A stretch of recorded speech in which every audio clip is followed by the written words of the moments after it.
Chers amis, bonjour, bienvenue dans le Club des Hommes en Noir pour une émission qui sera consacrée aujourd'hui aux 150 ans de la Commune de Paris, un événement qui a particulièrement touché l'Église et l'Église parisienne, qui a entraîné plusieurs morts parmi prêtres et religieux.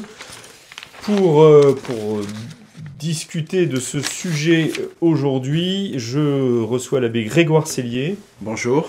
Le père Jean-François Thomas. Bonjour, mon père, bonjour. L'abbé Claude Barthes. Bonjour. Et Guillaume de Thieulois, directeur du Salon Belge. Bonjour Philippe, bonjour aux auditeurs. Qui sera donc notre laïc de l'étape, l'équipe de la dernière fois. Et comme je le dis à chaque fois, d'ailleurs, on ne change pas une équipe qui gagne.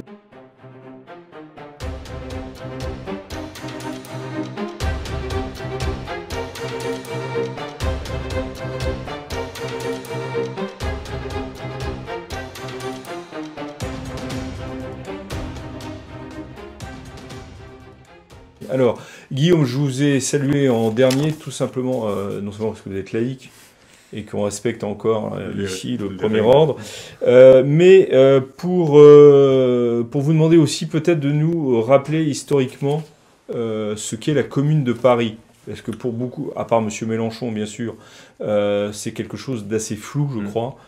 Si vous pouvez nous en dire un mot pour démarrer cette discussion. Ce qu'il faut déjà avoir en tête, c'est que donc, le Second Empire vient de tomber en 1870, renversé par la guerre prussienne à Sedan, et l'Assemblée nationale a quitté Paris, elle est à Versailles momentanément, et à un moment, la ville de Paris est entourée des canons prussien d'un côté et réagit très brutalement et très patriotiquement. Le peuple de Paris veut pas du tout l'armistice et donc veut continuer avec la guerre à outrance. Vous savez, c'est l'épisode de Gambetta. C'est évidemment très travaillé par la propagande républicaine qui est à l'époque très belliciste. On a oublié que la République à l'époque c'est la guerre. Les fameuses valeurs de la République peuvent être des valeurs guerrières. Donc. Absolument. Et donc, une bonne partie de la propagande républicaine tient à cette logique de la guerre à outrance et on n'accepte pas la défaite. Et à un moment, courant mai 1871, Paris est enfermé, donc sous le contrôle des canons versaillais de l'armée régulière. Et là, le peuple de Paris va s'auto-déclarer en commune de Paris et veut rejouer la Première République, la période de 1793, 1792-1793. Donc c'est toujours le même appel, hein, c'est la nation en armes. C'est vraiment la rhétorique de jacobine de 1792.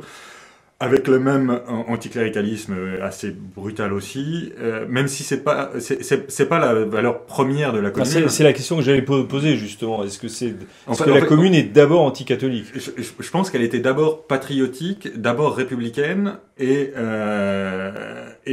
ensuite ce modèle de patriotisme particulier est nécessairement anticlérical à cette époque-là. Voilà, sans oublier que la plupart des ouvriers qui ont participé à la commune avaient été formés par les frères des écoles chrétiennes. Donc c'est assez complexe.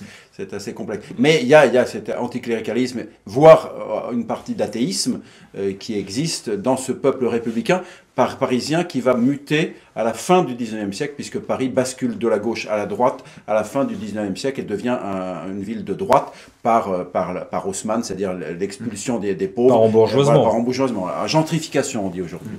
Moi, vous savez les termes d'aujourd'hui. Père Thomas, vous vouliez prendre la parole ? Oui, simplement pour ajouter qu'il y a un élément peut-être supplémentaire par rapport à la première révolution, à la première commune. C'est la naissance de l'anarchisme. Mais qui renforce en fait. Qui renforce, oui, mais le slogan d'Auguste Blanqui qui était à l'époque en prison, c'est quand même ni Dieu ni maître. Donc ça a été le slogan de la commune en tant que telle. Voilà. Et puisqu'on parle de Blanqui, chose importante, Blanqui était en prison et la commune a demandé sa libération et les otages étaient en partie pour négocier cette libération de Blanqui, que Thiers n'a pas accepté. Alors, on va parler des otages, mais... Voilà. Monsieur l'abbé, pardon, vous vouliez prendre la parole. Je voulais approuver l'abbé Sellier, mais aussi préciser que la commune s'est levée en raison des élections de février, il me semble. Il me semble que c'est février. Enfin, donc, qui étaient des élections extrêmement conservatrices. C'est une espèce voilà, parce que les monarchistes étaient le parti de la paix. Parce que les monarchistes et que les paysans voulaient l'arrêt de la guerre. Il y avait tous les monarchies, toutes les diverses monarchies, les partisans des diverses monarchies, et la commune a voulu sauver en quelque sorte la République. Alors, est-ce que lors de cette commune de Paris, enfin lors des événements qui vont se succéder, il va y avoir, je l'ai dit tout à l'heure, donc plusieurs prêtres qui vont être et l'évêque de Paris, mais je vais vous laisser la parole dans un instant pour en parler.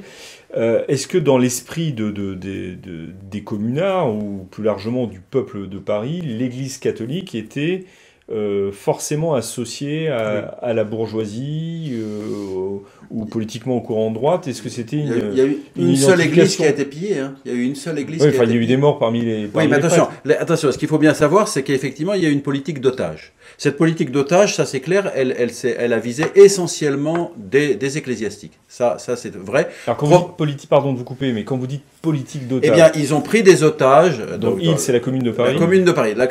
Les otages ont été pris, je dirais, de façon relativement régulière, enfin, par rapport au gouvernement de la commune de Paris. Ils ont été effectivement arrêtés dans le cadre d'ordre donné par le gouvernement. Ensuite, les fusillades et les destructions, notamment l'incendie des Tuileries et d'autres choses, de la Bibliothèque nationale et tout ça, ont été à moitié par des ordres et à moitié par des spontanés et si vous voulez. Donc c'est assez complexe, mais le but des otages n'était pas de les fusiller. Le but des otages, c'était de les échanger avec Blanqui et d'autres. Alors est-ce que Thiers a une responsabilité par sa décision de refuser... Non, de laisser pourrir la situation. Il voulait une répression, c'est assez clair. Il a laissé pourrir la situation alors qu'il y avait de nombreux moments où il pouvait intervenir, de façon à pouvoir détruire dans l'œuvre. Parce que, encore une fois, il avait été propulsé, donc les bourgeois ont été propulsés par la révolution ouvrière, et ensuite ils tuent les ouvriers pour garder la main. C'est quand même très caractéristique, et c'était pas la première fois. 1848 c'est déjà ça, 1830 c'est déjà ça. Sachant que la semaine sanglante, pour le coup, la responsabilité en incombe exclusivement à Thiers, c'est-à-dire que c'est lui qui encercle Paris, et qui laisse planer la menace d'une canonnade sans possibilité de réaction. Et donc évidemment que il y a une claire réaction qui est tout à fait brutale et pas du tout défendable, mais la réaction de la commune c'est une réaction. Je ne dis pas que la commune, sans la répression de Thiers, n'aurait pas été sanglante. Je dis simplement que le déclenchement de la semaine sanglante, c'est la décision de Thiers. Et donc, moi, je suis entièrement d'accord avec la Besselier. Pour moi, Thiers a voulu la répression, et il l'a voulu pour ses mandants. À mon avis, pour répondre un peu à votre question sur le... Et peut-être avant, pardon de vous couper, vous pouvez rappeler qui est Thiers. J'y viens dans un instant, mais c'est peut-être pour répondre un peu à votre question sur les ouvriers, voyaient-ils l'Église comme une puissance exclusivement bourgeoise? Une partie des ouvriers est légitimiste à l'époque, et les légitimistes sont les catholiques sociaux, spéciaalement dans les villages de Paris, hein, ce qui entoure donc les Montmartre, etc., ce qui n'est pas encore dans Paris à cette époque-là, qui appartient au département de la Seine, mais qui n'appartient pas encore à la ville de Paris. Dans ces villages, il y a une extrêmement forte présence légitimiste catholique chez les ouvriers, et Thiers, représentant de la bourgeoisie, déteste ça depuis 1830, lui, et peut-être même avant. Mais et donc il fait en fait d'une pierre deux coups, et il emportera la mise en 1875 après. Mais il fait d'une pierre deux coups, il lamine. Donc il renforce la bourgeoisie et lui donne le beau rôle de la paix, et évidemment de la paix dans la répression, mais la paix quand même. Et par ailleurs, il lamine aussi sa seule réelle opposition, qui est l'opposition légitimiste. Et c'est d'ailleurs pour ça que vous pourrez regarder toutes les déclarations du comte de Chambord de 1871 à 1875. Le comte de Chambord a jamais, évidemment, il a défendu les otages, etc. Il a jamais dit du mal du soulèvement de Paris, parce que il est toujours dans cette logique de reprendre le grand mouvement de 1789 et donc de parler aux ouvriers. C'est toujours sa lettre aux ouvriers sous Napoléon III. Et donc Thiers a délibérément saboté toute possibilité d'union nationale. Alors, pour moi la responsabilité. Et donc pour finir sur Thiers, donc Thiers est l'homme fort c'était l'homme fort de la monarchie de Juillet. Et c'est devenu l'homme fort de l'ordre moral d'après 1871. Et donc à l'époque, c'est le patron de l'Assemblée nationale. Monsieur l'abbé, vous vouliez... Oui, tout ça. Juste pour répondre à votre question sur l'anticléricalisme, quand même, globalement, la révolution, l'ensemble de la révolution 70-71 est globalement anticlérical, à la différence de la révolution de 48, qui était au contraire très cléricale et portée vers l'Église. Mais entre les deux, le Second Empire, donc, qui s'est quand même associé largement avec l'Église, qui a beaucoup... Bref, il y a eu une collusion entre le parti d'ordre, donc qui était aussi catholique, et jusqu'à 1860. Hein. Après, il y a les séparations, de la politique italienne. C'est ça, certes. Mais la révolution, donc, est vraiment une révolution républicaine anticléricale. Le père Thomas sagement a attendu que je lui donne la parole. J'attends toujours sagement. Vous savez. Le père Olivin, qui est un des jésuites martyrs de la commune, est entré au noviciat le 2 mai 1848, je crois, le jour même où Thiers signait l'expulsion des jésuites de France. Donc ça montre bien que Thiers était un anticlérical et un anticatholique. Donc c'est pour ça qu'en ce qui regarde la commune, il faut se méfier des divisions un peu trop rapides. Effectivement. Il y a eu plusieurs, me semble-t-il, martyrs jésuites pendant le... Oui, il y a eu 5 jésuites qui ont été tués durant la commune, dans 2 endroits différents. Il y avait parmi eux donc le père Olivin, qui était le supérieur de la communauté de la rue de Sèvres, et le père Ducoudray, qui était le supérieur de la communauté de la montagne Sainte-Geneviève, puisqu'à l'époque, les jésuites avaient un collège sur la montagne Sainte-Geneviève, plus 3 autres jésuites. Le père Olivin était une très grande figure de l'apostolat social. Il y avait d'autres prêtres d'ailleurs qui ont été martyrisés, qui ont été... Oui, Planchat, des religieux de Saint-Vincent-Paul. Des religieux de Saint-Vincent-Paul, là aussi des gens qui s'occupaient du peuple. Beaucoup. Donc, et qui étaient légitimisés aussi. Voilà.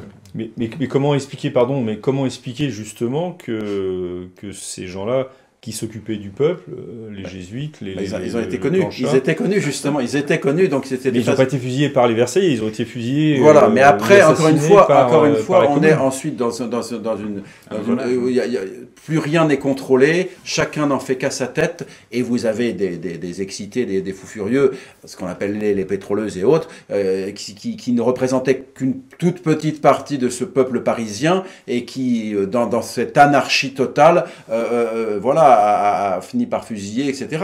Et c'est très mal, et effectivement, mais c'est pas au départ la commune qui voulait fusiller, etc. Il y a eu tout un enclenchement qui est des deux côtés. Parce que malheureusement, les soldats qui ont fait ça, c'était pour beaucoup des Bretons catholiques qui ont fusillé, parce qu'on leur a dit de fusiller les gens sans miséricorde, parce qu'ils savaient pas, ils savaient à peine parler le français, et donc on leur a dit voilà, vous fusillez, on leur tirait dessus, bon bah et voilà, ils ont appliqué les ordres. Tout ça, c'est un micmac qui a été peu glorieux, piloté par des gens qui eux savaient exactement ce qu'ils faisaient et qui ont fait mal. Qui faisaient une œuvre politique. Voilà. Comment sont morts est-ce qu'on sait comment sont morts exactement je ne sais pas s'il faut les appeler les martyrs d'ailleurs. Ce sont des martyrs. Souvent pour la foi. Ils ont été tués en haine de la foi, c'est des martyrs. Oui. On a le détail. Pour l'instant, la cause n'est pas. Non, pardon, là encore une fois, je vous interromps. Vraiment, c'est une habitude. Juste une petite chose, c'est que parmi ces ecclésiastiques, il y avait Darbois, qui évidemment est un homme qui était anti-infaillibiliste, qui a fui le Concile Vatican I, donc il était assez mal vu de Rome. C'est peut-être une des raisons pour lesquelles la cause n'a pas été forcément introduite tout de suite. Vous êtes d'accord tous? Non, mais que le père nous explique comment ça s'est passé, parce que je pense qu'il connaît bien leur disposition d'esprit. Voilà. Des dispositions d'esprit, parce que moi je les connais moins. Responsable de l'émission, donc vous pouvez parler. Vraiment? Voilà, vraiment. Donc, je disais tout à l'heure que nous avons le détail de toutes ces exécutions. Alors, dans l'exécution des otages de la commune, il y a des scénarios qui sont différents, en fait. C'est variable selon les exécutions. Lorsque Monseigneur Darbois a été fusillé avec archevêque de Paris avec quelques prêtres et le premier président du tribunal de Paris, j'allais dire que c'était une exécution dans les formes, d'une certaine façon. Ça s'est passé correctement, bon, comme ça peut se passer dans ces circonstances. En revanche, le grand massacre de la rue Axo, 2 jours plus tard, là c'était complètement incontrôlable. Et on voit bien que les communards eux-mêmes étaient divisés, les communards évidemment parmi leurs officiers, et qu'en ce qui concerne le massacre de la rue Axo, ceux qui étaient les responsables militaires ne voulaient absolument pas que ça se passe de cette façon-là. Mais la foule a été complètement déchaînée, et on a retrouvé là des scènes des pires moments de la Révolution française. Donc avec les femmes, avec les enfants qui complètement sanguinaires et qui se sont acharnés sur les otages que, au départ, les soldats communards désiraient protéger. Pour éventuellement le fusiller, en tout cas pour les... Et évidemment, Qui sont ces otages de la rue Axo dont vous parlez là? Alors, il y a beaucoup de prêtres, il y a des civils, il y a des gendarmes, il y a des soldats versaillais, c'est très très mélangé. Et tous vont être... Tous vont être massacrés de façon horrible. Enfin bon, le père de Bingy, par exemple, qui est un des jésuites qui a été massacré à ce moment-là, quand on a retrouvé son corps, il était percé de 75 ou 80 coups de baïonnette, vous voyez. Donc, on s'est acharné sur sa dépouille. On s'est vraiment acharné. Et alors, parmi les personnes qui s'acharnaient, il y a une figure quand même extraordinaire, il faut en parler. Son nom exact, c'est Louise Félicie Gimet. La capitaine Pigère, qui est donc, dans son enfance, elle provenait d'une famille catholique. Elle est devenue anarchiste et très anticléricale parce qu'elle avait été initiée dans une loge franc-maçonne. Et elle vivait à ce moment-là, elle était concubine d'un des généraux communards, qui s'appelait justement Pigère. Et elle a été une des pires. Elle avait formé un bataillon de pétroleuses, en fait, un bataillon de femmes qui s'acharnaient, et elle s'est vantée d'avoir tué de ses propres mains 13 prêtres. Et c'est elle, par exemple, qui a donné le coup de grâce à Monseigneur Darbois, en l'injuriant. C'est elle qui a donné le coup de grâce au Père Olivin, en l'injuriant également. Et donc, elle va être arrêtée ensuite sur les barricades, elle va être condamnée à mort, et en attendant son exécution, elle sera mise dans un couvent de religieuses, et la mère supérieure, qui s'appelait la mère Marie-Éléonore, est persuadée qu'elle va se convertir. Et elle va mettre sur la table de chevet de cette sanguinaire, elle va mettre un recueil des sermons du Père Olivin. Et ce sera la conversion. Elle va vraiment se convertir. Elle va vraiment se convertir. Ce que vous racontez. Elle va être ensuite amnistiée, donc quelques années plus tard, et elle va entrer chez les religieuses. Elle va mourir comme religieuse à Montpellier.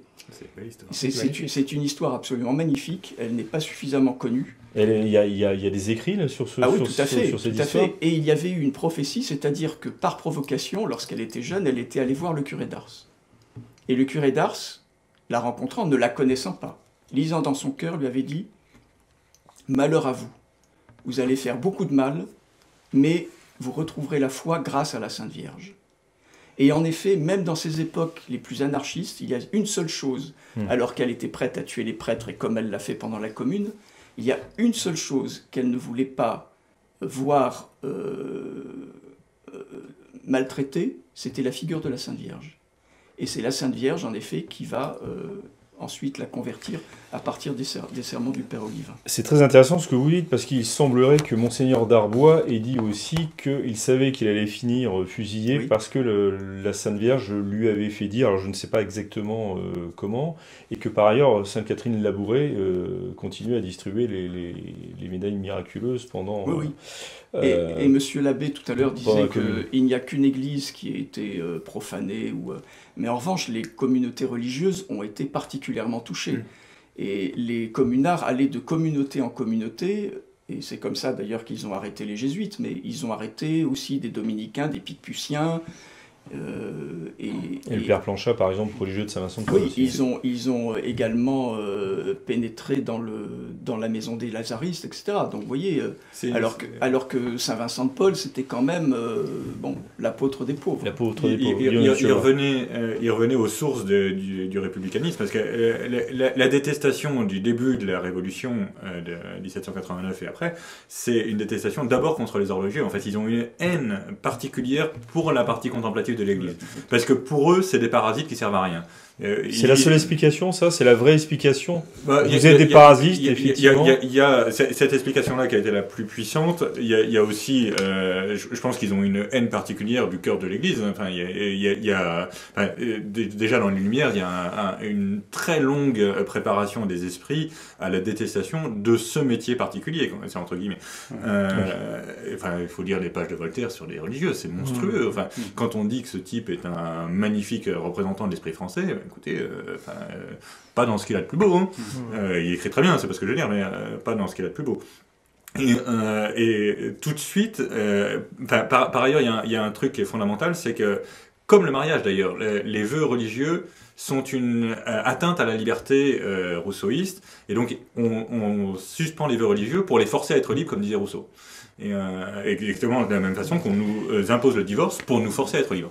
Avec une haine spéciale contre les jésuites. Avec une haine spéciale pour les jésuites. Parce que les religieux, et en particulier les jésuites, ont été le boulevard de l'Église. Absolument. Ont énormément travaillé à faire avancer la foi, la réforme catholique, la lutte contre le protestantisme, etc. Et donc, effectivement, détruire les religieux et au premier chef les jésuites qui ont été expulsés un certain nombre de fois, c'est essayer de toucher les soldats du premier rang qui défendent immédiatement l'Église. Et ça, c'est clair. C'est une ode magnifique à la Compagnie de Jésus. Là, oui, mais c'est vrai que la suppression de la Compagnie de Jésus en 1773 a été vue comme le premier acte de la Révolution française. Clair, et c'était clair dans l'esprit de ceux qui désiraient mettre en œuvre la Révolution. Pardon, mais on fait une parenthèse, mais pourquoi est-ce que c'est certain que c'était le premier pas de la Révolution française? Ça semble pas si évident que ça, quand même. Ah si, certainement, parce que les jésuites, dans l'ensemble de l'Europe, défendaient l'ordre traditionnel. Et les Lumières s'attaquaient dans toutes les expulsions, parfois très violentes, en Espagne et dans les pays d'Amérique latine, contre les jésuites, visaient ce qu'ils représentaient, à savoir la chrétienté de Trente, si vous voulez. C'est la victoire des jansénistes, c'est la victoire un peu des gallicans quand même, et c'est la victoire des loges maçonniques. Les encyclopédistes, ça c'est... Des philosophes. Et des philosophes. Et donc la commune de ce côté-là est dans la continuité de tout ce que vous venez de... Oui, parce que le même anticléricalisme renaît, mais de façon encore plus virulente parfois. Voilà. Et en même temps, je dirais, il joue un rôle. La commune joue le rôle, comme l'a dit M. Teloy, joue le rôle de la commune de 1792. Il faut pas oublier ce côté où on endosse les habits de l'ancêtre. La patrie en danger. Voilà, Vous avez tous parlé, on vient tous de parler des jésuites, des dominicains, du religieux de Saint-Vincent-de-Paul notamment, qui ont été tués. Dans Paris, j'imagine qu'il y avait à l'époque plusieurs congrégations féminines. Est-ce qu'elles ont été touchées, arrêtées? Est-ce qu'il y a eu parmi elles... Sœur Rosalie s'est promenée dans la commune de Paris. Alors qui est Sœur Rosalie, pardon? Sœur Rosalie, c'était une très, très célèbre fille de la charité, n'est-ce pas, qui avait des grosses œuvres de charité dans Paris. Elle s'est promenée dans Paris tranquillement pendant toute la commune, parce qu'elles étaient extrêmement respectées, parce qu'elles venaient en aide aux plus pauvres, etc. Et il faut le dire aussi, le 19e siècle est un siècle comment dirais-je, avec énormément de vocations féminines, parce que c'était un moyen d'avancement social, il faut le dire. Hein, on était mieux dans les couvents que dans une ferme isolée dans l'Écosse. Et à ce titre-là, les religieuses étaient les sœurs des gens du cru. Il faut pas se faire d'illusions. Mais à Paris, c'est pas tellement les causes, donc... Non, mais ce que je veux dire, c'est qu'il y avait quand même beaucoup de vocations à Paris aussi, si vous voulez. Donc, en réalité, les religieuses étaient très proches des gens du cru. Ce qui était moins le cas des ecclésiastiques, qui étaient d'un niveau social plutôt supérieur. Donc pas de victimes, semble-t-il, parmi les... À ma connaissance, il y a eu des femmes parmi les victimes, mais pas des religieuses. La plupart des victimes étaient des hommes, oui. Et pas des religieuses, à ma connaissance, mais je peux me tromper. De toute façon, ce qui est central, c'est la haine du prêtre. C'est ça, d'abord, c'est la haine du prêtre. pour ce qu'il représente. Oui. On a justement à ce sujet, on a semble-t-il déterré des cadavres en accusant les prêtres de toute malversation sur ces... Alors après, il y a toute, je dirais, l'imagerie de l'anticléricalisme. Enfin, oui, au fond des couvents, il y a des horreurs qui se passent. Tout ça, c'est une thématique anticléricale. N'oublions pas que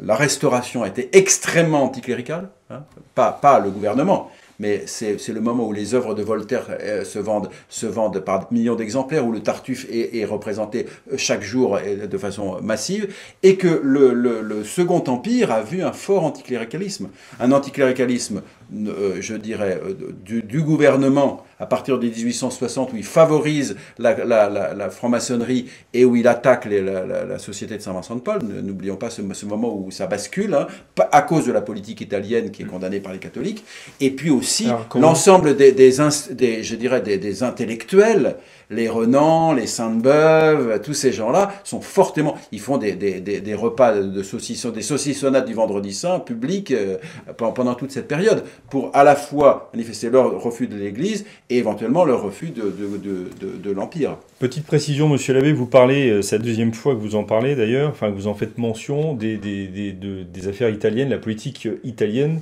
Voilà. Pour ceux qui n'auraient pas ça en tête, de quoi s'agit-il exactement ? Eh bien, si vous voulez, effectivement, au moment du coup d'État, 1851-1852, par le prince-président qui donc, prend le pouvoir définitif, puis ensuite se fait nommer empereur par des plébiscites, l'Église, les structures ecclésiastiques se sont ralliées à cet homme d'ordre, hein, sa devise, il faut que les méchants tremblent et que les bons se rassurent, donc voilà, se rallient. Ça va durer une bonne dizaine d'années dans lequel vraiment le Second Empire favorise l'Église, donne beaucoup d'argent pour reconstruire les églises, etc.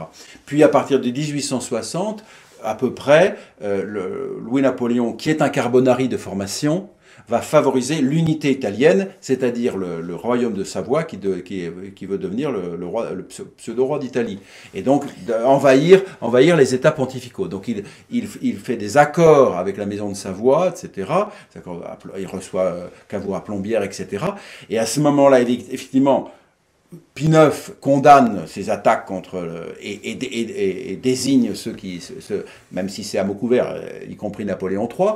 Et à ce moment-là, il y a un basculement où Napoléon III va quitter et l'Église et les gens les industriels, n'est-ce pas, au profit plutôt de la maçonnerie et de l'anticléricalisme, et de façon à avoir de nouveau une base élective, si vous voulez. Et donc il y a un conflit. Par exemple, le journal L'Univers, le grand journal catholique, est supprimé de 1860 à 1867 parce qu'il a publié une encyclique du pape condamnant les envahissements des États pontificaux. Et il retrouvera, parce qu'à partir de 1867, c'est l'Empire libéral, dans lequel il tente une troisième expérience, si je puis dire, qui va s'effondrer avec la défaite de 70. Revenons à la Commune, comment elle se termine-t-elle ? Dans le sang, vous allez me dire, mais encore ? Terrible, oui. Ouais.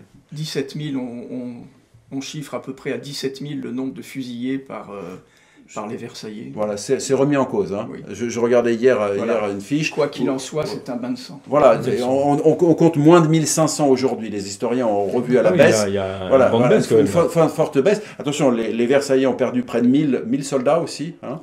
Donc, il y a eu des fusillades, je dirais, sans pitié, qui ne sont pas la chose la pire. La chose la pire, c'est qu'effectivement, ces fusillades auraient pu être largement évitées. Hein. Mais bon, là, on est dans une reprise en main. Si elle est justifiée, bon, il faut aller de l'avant. Mais on aurait pu l'éviter si on n'avait effectivement pas encerclé et refusé toute négociation et empêché toute personne de partir, si vous voulez. Donc, ça, c'est la responsabilité de Thiers. Ça, c'est la responsabilité de Thiers. Largement approuvé par... Hélas, largement approuvé par l'Assemblée nationale, mais qui n'aurait jamais dû se confier à Thiers, qui était un bandit de grand chemin, c'est tout. Ils auraient dû prendre quelqu'un de chez eux et avoir des réflexes catholiques au lieu d'avoir des réflexes de bourgeoisie jouisseuse. Il était protestant, je crois. Voilà. Et alors après, il y a eu quand même des amnisties, hein, parce que quand même, la société s'est aperçue que ça avait été quand même relativement injuste. Donc ils sont allés trop loin. Voilà, donc il y a eu des amnisties en 1870 et 1880 qui n'ont pas été négligeables, puisque vous avez des gens qui ont été des communards et qui ont fini ambassadeurs, etc. Et donc je voyais la vie d'un ambassadeur qui, en 1940, lorsqu'il est mort, était l'avant-dernier communard encore en vie. Alors qu'il avait été poursuivi. Il y a eu un certain nombre de gens qui, en fait, se sont reclassés. L'auteur que je lisais parlait aussi d'un gars qui, lui, a été amnistié, qui est devenu député de Paris, président du conseil municipal de Paris, parce que c'était pas comme actuellement, comme depuis 1977, et qui a reçu en grande pompe l'amiral envoyé dans le cadre de l'entente franco-russe. Enfin, il disait, et cet auteur disait, ben voilà, écoutez, il y a eu des gens qui ont été quasi fusillés et puis qui maintenant ont été amnistiés et ont repris des fonctions, quoi. Mais le modèle de la commune continuera à être...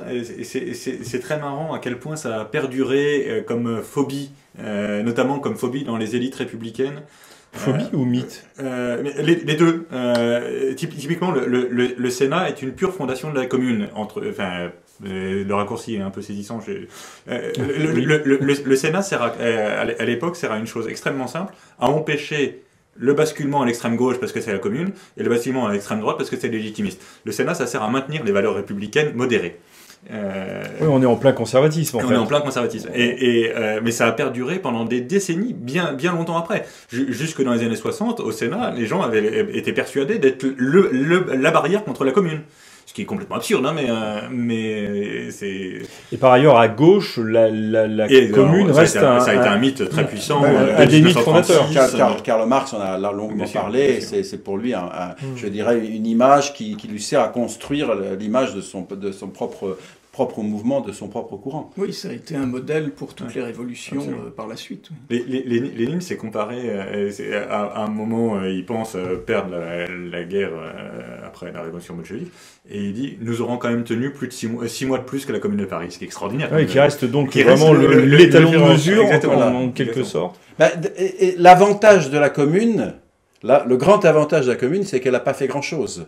Et que donc elle peut être un mythe absolu, puisque je dirais, ça a pas, si vous voulez, le communisme soviétique, c'est quand même pas glorieux. Hein, donc à l'arrivée, c'est le moins qu'on puisse dire. Le maoïsme non plus. Donc tandis que là, c'est mythique, puisque ça a pris quelques mesures symboliques, mais ça n'a pas fait grand chose dans les faits, puisque ça n'a pas eu le temps, et qu'en plus ça a été sauvagement assassiné. Donc je dirais, c'est le martyr parfait. C'est le martyr parfait de la révolution. Oui, je voulais dire que la commune n'a pas réussi, à la différence du communisme soviétique, parce qu'elle n'était pas organisée. Il n'y avait pas de chef, il y avait une multitude de chefs, personne n'obéissait à personne, personne ne savait commander même. Peut-être le côté anarchique que soulignait l'anarchisme. Et pas de personnalité qui ait pu s'imposer. Mais petite anecdote quand même, le pape Pie IX en 1871 a quand même déclaré que le catholicisme libéral était plus grave et plus dangereux que les monstres issus de la Commune. Voilà. Enfin bon, toute parole pontificale n'est pas infaillible. Non, mais en tout cas, c'est intéressant. Non, mais c'est intéressant. C'est intéressant, mais il ne faut quand même pas passer sous silence les immenses destructions de la commune. Absolument, ça il faut le dire. Et c'est quand même une large part de notre patrimoine qui avait été miraculeusement préservé, même au moment de la Révolution, qui est parti en fumée. Voilà. Et ça aurait pu être pire. Et ça aurait pu être pire. Notre-Dame aurait pu brûler à ce moment-là. Oui, les Tuileries sont parties en fumée, les archives de la ville de Paris sont parties en fumée. L'hôtel de Salm est parti en fumée. La Cour des comptes, pas la Bibliothèque nationale, non. Non, mais une partie de la Bibliothèque du Louvre, enfin des choses. Oui, tout à fait, oui. Le Louvre a été préservé grâce aux pompiers. Enfin bon, ça a été absolument... Paris était un champ de ruines. Un champ de ruines. Et c'est pour ça que, me semble-t-il, aujourd'hui, un des projets qui est constamment remis sur la table, au moins par un certain nombre de personnes, et qui ne voit jamais le jour, serait de reconstruire les Tuileries. Ça, c'est un rêve, effectivement, un rêve de certains. Mais, puisque vous parlez de patrimoine, est-ce que la commune a directement... Autant de dégâts comme à Hidalgo. Pas tout à fait. Oui, non, c'était pas ça ma question, mais est-ce que, puisqu'on parle d'architecture et de bâtiments, est-ce que la commune n'a pas fait naître indirectement un monument religieux qui est le Sacré-Cœur de la basilique du Sacré-Cœur? En soi, non. En soi, au départ... Parce que c'est l'une des accusations de M. Mélenchon, par exemple. Au départ, c'est la guerre la perte, enfin la défaite franco-prussienne. Donc Sedan, si vous voulez, est lié au péché de la France durant un siècle. Si vous voulez. Et au péché du Second Empire. Voilà, c'est contre la fête du Second Empire. Alors, expliquez-moi ça. Comment on passe de... D'où l'idée d'ailleurs je dirais, la défaite est une sanction divine de tous ces péchés de la France, effectivement, de ce côté très festif et très jouisseur du Second Empire. Gonflé. Alors vous parliez de l'Opéra de Paris, là, pardon, mais... Je parlais de l'Opéra parce qu'il était une construction du Second Empire. Un des projets avait été d'installer la basilique à la place de l'Opéra. À la place de l'Opéra de Paris. Qui n'était pas terminé. Pour bien montrer que c'était contre la fête. Voilà. Et alors, après, a posteriori, ça a pu, à des moments, certains ont pu faire des liens avec la commune, dans des discours. Je crois qu'au moment de la première pierre, l'initiateur du vœu a fait un lien. Mais en soi, ce monument est un monument expiatoire. Alors je comprends que les anticléricaux soient contre, parce que c'est un monument expiatoire de la Révolution française, etc.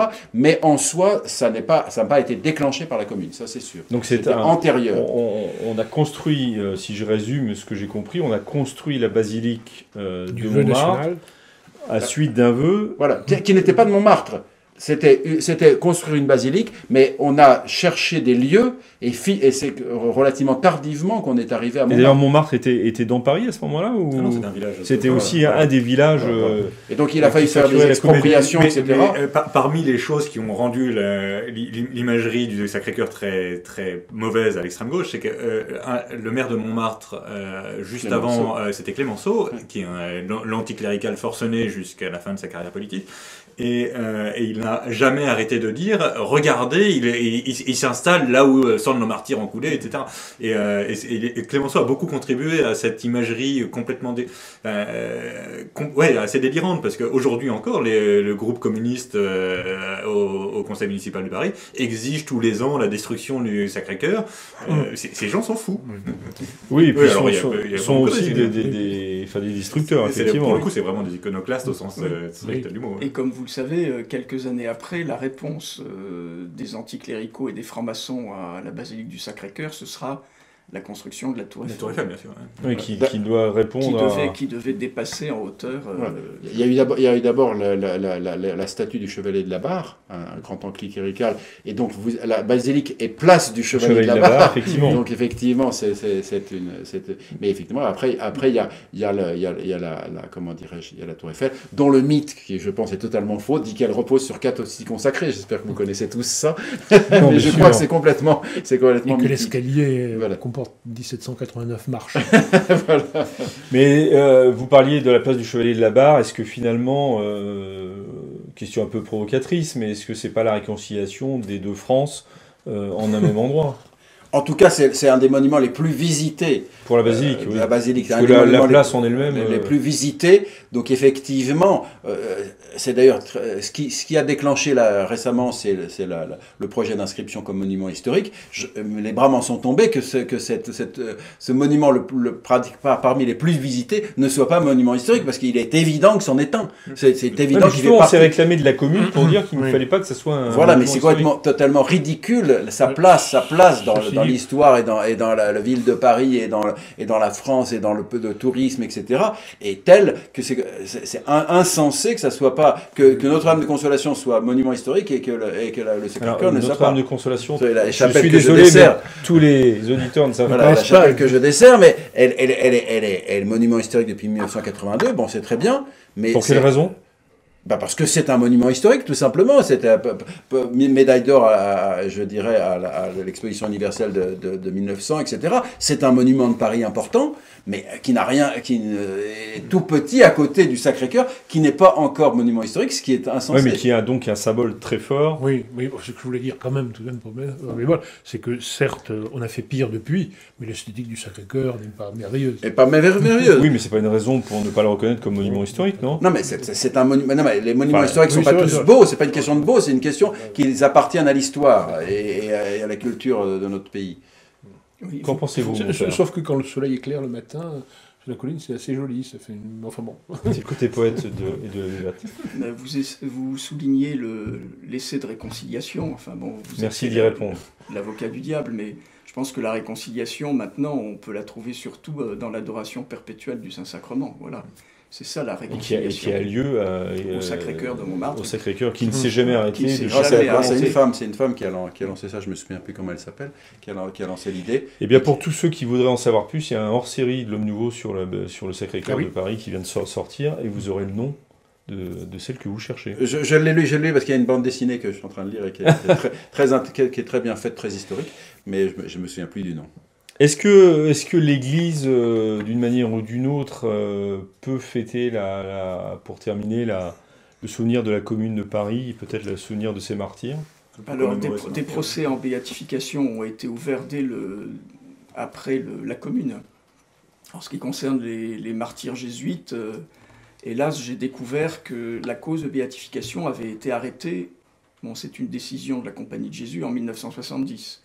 Actuellement, à ma connaissance, les seules causes de béatification qui sont poursuivies, bizarrement, ce sont les Picpussiens.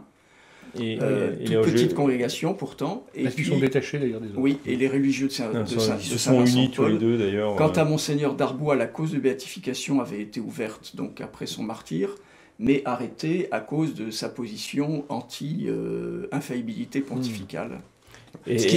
Ça n'a jamais été repris. Ce qui d'ailleurs me paraît pas juste, dans la mesure où le martyr est indépendant de votre vie antérieure. Il est être tué être tué en haine de la foi et l'accepter pour l'honneur du Christ, vous libère de ce que vous avez fait avant. Darbois n'était pas une personnalité très sympathique, mais bon, je trouve que si effectivement on le juge martyr de la foi, il mérite d'être canonisé, malgré ses positions que je ne partage pas. Oui, bien sûr. Aujourd'hui, plus que jamais. Voilà.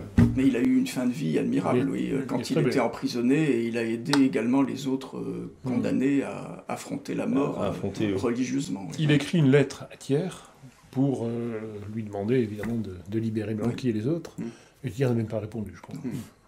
Mais Darbois savait donc qu'il allait mourir, et un prêtre qui était avec lui, qui se demandait s'il mourait pour des raisons politiques ou en haine de la foi, l'archevêque de Paris a bien dit que c'était évident que c'était en haine de la foi, et donc ils auraient la palme du martyr. Oui. Lui en était donc visiblement intimement convaincu. Et alors un détail qui le montre, c'est que, y compris en prison, et quand il a été fusillé, il les portait encore, il avait la croix pectorale de Monseigneur Affre, qui avait été tué sur les barricades en 1848 en tentant de s'interposer entre les deux camps.